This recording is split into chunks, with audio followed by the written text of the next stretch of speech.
윤 대표님, 네. 한동훈 국민의힘 전 비대위원장이 네. 이번 전대에 출마할 것이다. 네. 그러니까 전대 등판론이 본격화되면서 네. 한동훈 총선 책임론이 네.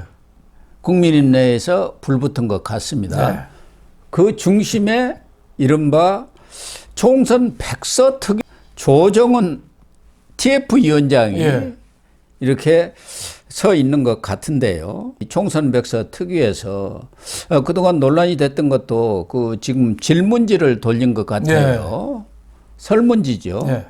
거기에서 한동훈 위원장의 원톱 그런 총선 지휘가 선거에 도움이 되었느냐, 또 2조 심판론은 어떻게 도움이 되었느냐, 한동훈은 선거 운동이 정말 선거에 도움이 되었느냐 해서 지원 유세가 어떻게 보면은 한동훈을 저격하기 위한 설문조사를 한 것 아니냐, 이런 얘기들이 지금 나오고 있어요. 지금 뭐 그런 얘기를 들어도 할 말이 없죠. 지금 뭐 누가 봐도 총선에 패배한 거는 분명하고 참패한 건 분명하고 네. 한동훈 비대위원장이 선거를 지휘했으니 한동훈 비대위원장의 책임도 사실은 크죠. 예. 하지만은 그게 어떻게 다냐 말이죠. 그러니까요. 예? 국민들이 볼 때는 윤 대통령하고 한동훈 비대위원장하고 비교하면은 책임을 비교하면은 윤 대통령이 압도적으로 크다고 생각하는 거예요. 여론조사도 나왔잖아요. 그렇죠. 여론조사도 나오고 예를 들면 한동훈은 한 10%, 저쪽은 한 68% 이렇게 나왔어요. 의사 파업부터 저 김건희 여사 문제부터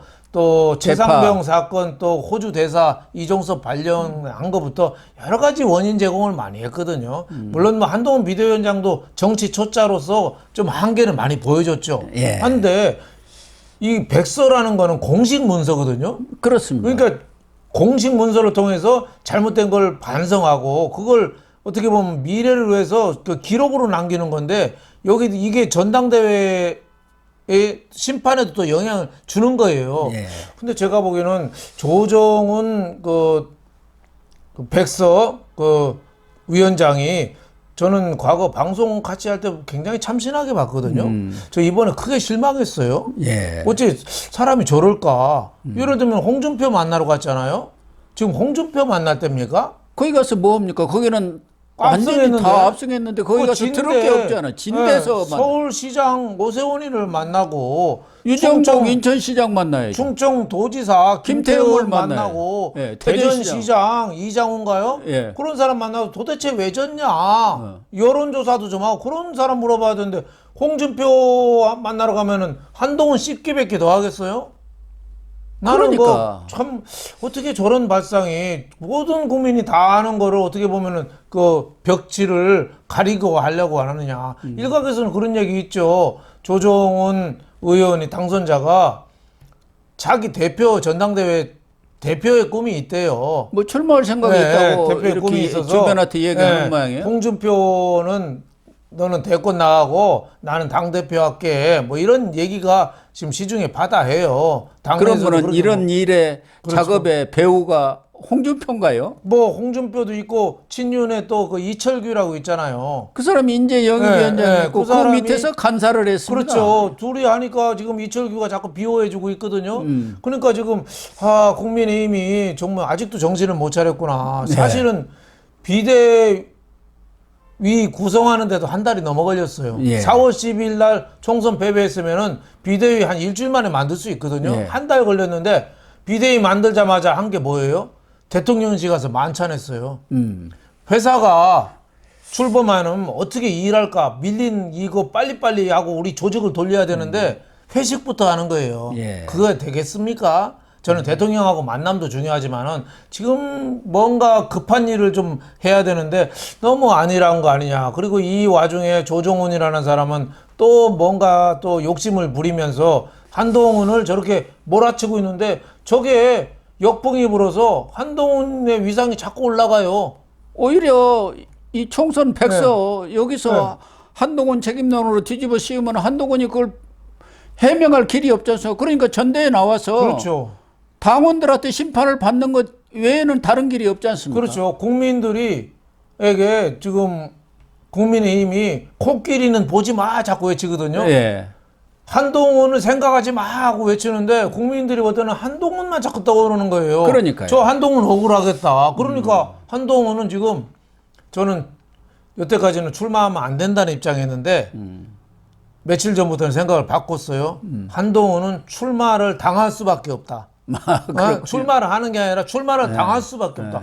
고스톱판에서 가만히 있으면 피박에 독박 쓰잖아요. 독박 쓰죠. 광박까지 다 해서 몇 배로 쓰잖아요. 지금 한동훈이가 독박을 쓰게 생겼는데 누구라도 가만히 있겠어요? 또 한동훈이가 제일 좋아하는 책이 그 법무부 장관 그만둘 때도 고등학생한테 준 책이 모비딕이라고 그 사인해서 줬거든요. 거기에도 이런 구절이 나와요.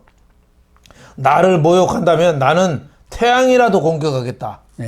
한동훈의 그 어떻게 보면 저돌적인 도전 정신이거든요.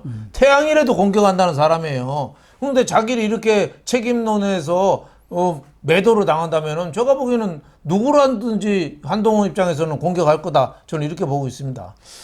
그러니까 한동훈 전 위원장 입장에서는 최근에 원희룡 전 국토교통부 장관도 만나고 또 국민의힘의 당직자들 그리고 전 비대위원들과 만찬을 하면서 지금 몸을 좀 푸는 상황이에요. 그렇죠. 본인으로서도 뭐 최종 결심을 했는지는 모르지만 이상민 의원 같은 경우는 아마 마음이 출마 쪽으로 기운 것 같다. 전체적인 상황이. 그래서 특히 홍준표 대구시장의 그러한 무자비한 공격 또 총선 백서라는 게 정말 공정하고 객관적으로 또 참고가 되고 교훈이 될 만한 그런 백서를 만들어야 하는데 지금 돌아가는 분위기는 한동훈한테 책임 씌우기 백서 아니냐. 이런 상황이 오니까 한동훈으로서는 결단을 할 수밖에 없는 것 아닌가. 그렇죠.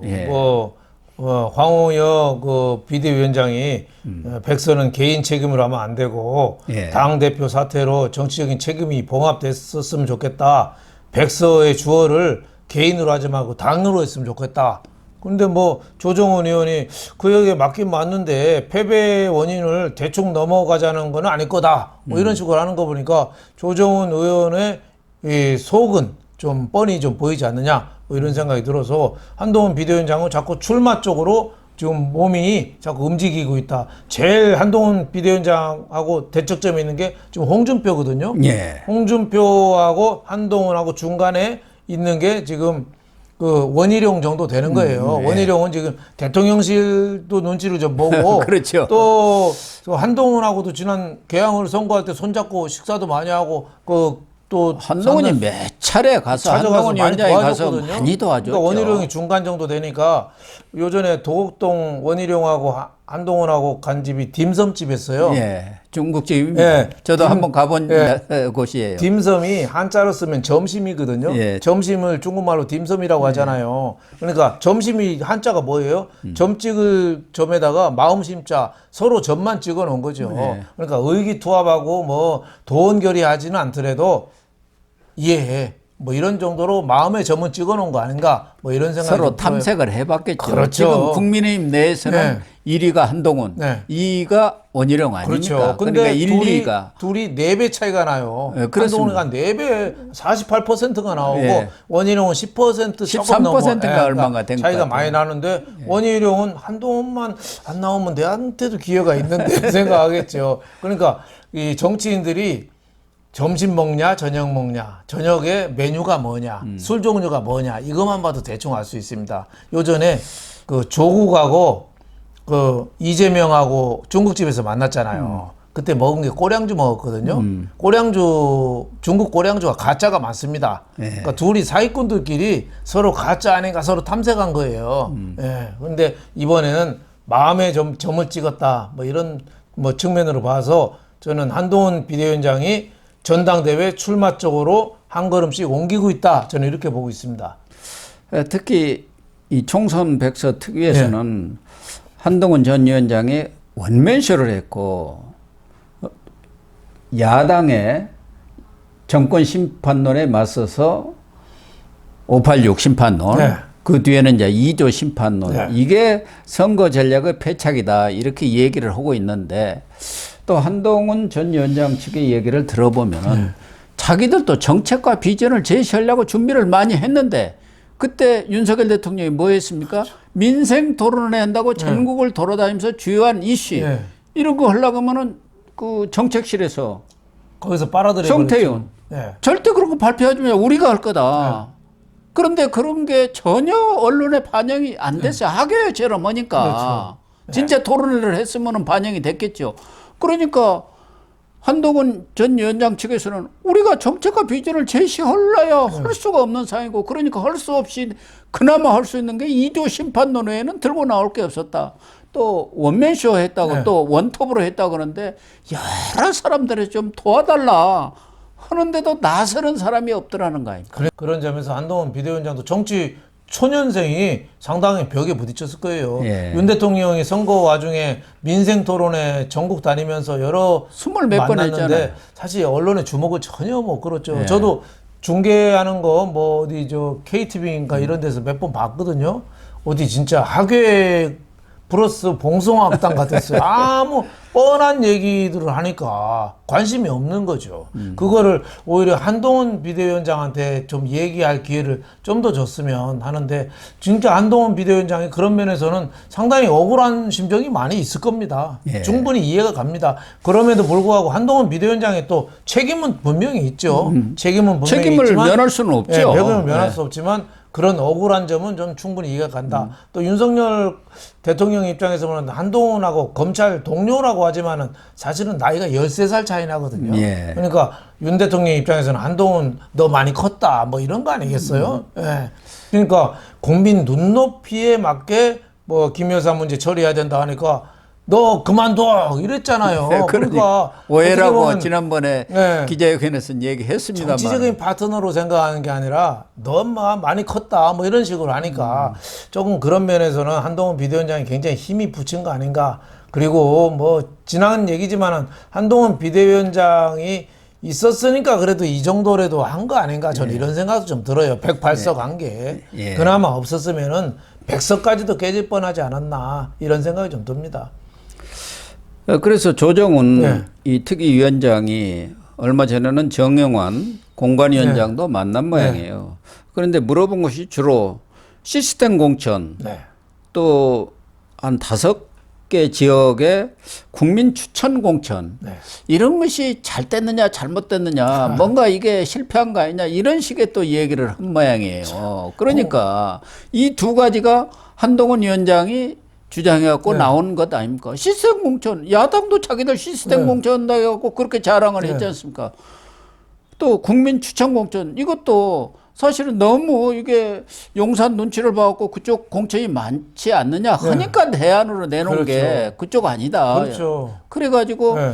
강남 가부로고 대구 2개, 또 울산 이런 데 다 당선되는 지역에 국민 공천을 한 거 아닙니까? 그렇죠. 뭐 그런 면에서는 평가를 해줘야죠. 한동훈 개인적인 친분을 갖고 국회의원 심은 사람은 없잖아요. 그러니까요. 그런 면에서 굉장히 긍정적으로 볼 수 있겠고, 정영환 공천관리위원장한테 그 백서 발간한다고 만나서 물어봤다는 거는 정영환 공천관리위원장 뭘 압니까? 그러니까 밑에서 올린 거 그냥 찍은 거죠. 예. 그러니까 뭐 조사를 하더라도 한참 좀 어긋났다. 시스템 평가 받아야 되고, 제가 보기에는 뭐 강남이라든지 대구, 울산, 공천 그 뭐 추천 받은 거 잘한 거예요. 네. 잘한 건데 다만 이제 좀 새로운 혁신의 모습을 좀 더 보여줘야 되는데 그런 점은 못한 거는 좀 아쉽긴 하죠. 그 대통령 측근에 뭐 주기환인가요? 광주에 네. 네. 비례대표 떨어뜨린 거, 이것도 사실은 용기 아니에요? 예. 근데 그런 사람 비례대표 시켰으면은 또 무슨 얘기 들었겠어요. 예. 주기환 씨 공천에 떨어진 것도 그 내막이 좀 있더라고요. 네. 뭐 공개적으로 바뀔 것은 없는데 네. 뭔가 좀 뭐가 있어가지고 네.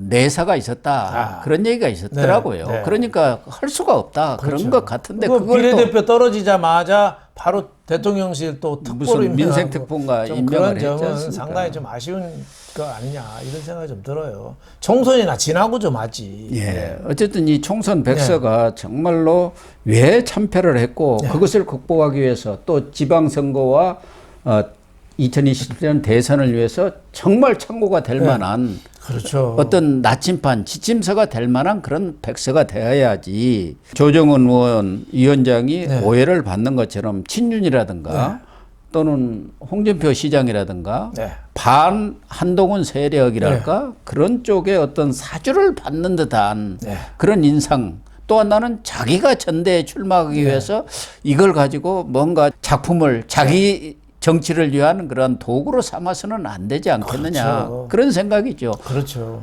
네. 그래서 뭐 본인이 앞으로 대통령실도 면담을 하고 한동훈 전 위원장도 면담을 한다는데 정말 제대로 된 백세를 좀 내놨으면 좋겠습니다. 그렇죠. 그 모든 게 진정한 반성부터 새 출발이 되거든요. 예. 지금 민주당은 저기는 범법자도 많고 사기꾼도 많지만 선거 이기자마자 자기 정권 쟁취를 위해서 뛰잖아요. 벌써 한 방향으로 몰아가잖아요. 지금 네? 세미나만도 6번인가 그렇죠. 7번을 했대. 네, 이재명이가 당 차원에서 다양한 세미나들을. 푸틴이나 시진핑처럼 독재자인데도 불구하고 한 방향으로 가고 있는데 국민의힘은 지금 예. 총선 졌으면은 거기에 대해서 반성하고 성찰하고 미래를 향해서 가야 되는데 지금도 서로 권력 다툼하고 있어요. 이래가지고는 되겠습니까? 조훈현 옛날에 바둑기사 비례대표 국회의원 했잖아요. 예. 그 사람 제 고수의 생각법 보니까 바둑지면은 그 밤에 울면서 똑같이 복귀를 한답니다. 예. 예? 울면서 복귀를 한대요. 그래야지 왜 졌는가를 알아야지 다음에 이길 수 있대요. 근데 국민의힘은 왜 졌는가부터 분석을 지금 안 하고 또 하더라도 그것도 또 목적으로 해서 또 뒤틀려서 하고 있어요. 네. 그러니까 국민의힘이 미래가 밝지 않은 거죠. 여기에 대해서는 국민의힘 전체 당원 그리고 조정원 비대위 그 TF 그 위원장 또 좀 반성을 좀 촉구합니다. 저는 TF 위원장부터 잘못 그렇죠. 선택했다고 봅니다. 그분이 국민의힘 네. 그 뿌리를 어떻게 합니까? 그렇죠. 엊그저께까지 저쪽에 있었던 사람 저쪽도 아닙니까? 뭐 비례대표로 얼렁뚱땅 기본소득당으로 해갖고 비례대표 뭐 들어가고. 탈당했다 뭐 들어왔다 나왔다 뭐 여러 번 했잖아요. 하다가 국민의힘 와가지고 저렇게 또 자기 세력이 없으니까 지금 친윤하고 손 잡고 뭔가를 좀 꾸며보는 건데 저런 정치를 하면 안 되죠. 저는 젊은 정치인 중에서는 상당히 참신하고 좋게 봤는데 이번에 TF 백서 발간 추진하는 거 보고 굉장히 실망했습니다. 지금처럼 하면은 아마 6월 달에 백서 나오면은 그것도 새로운 분란의 시작이 될 겁니다. 그럴 것 같아서 네. 정말 걱정이 많습니다.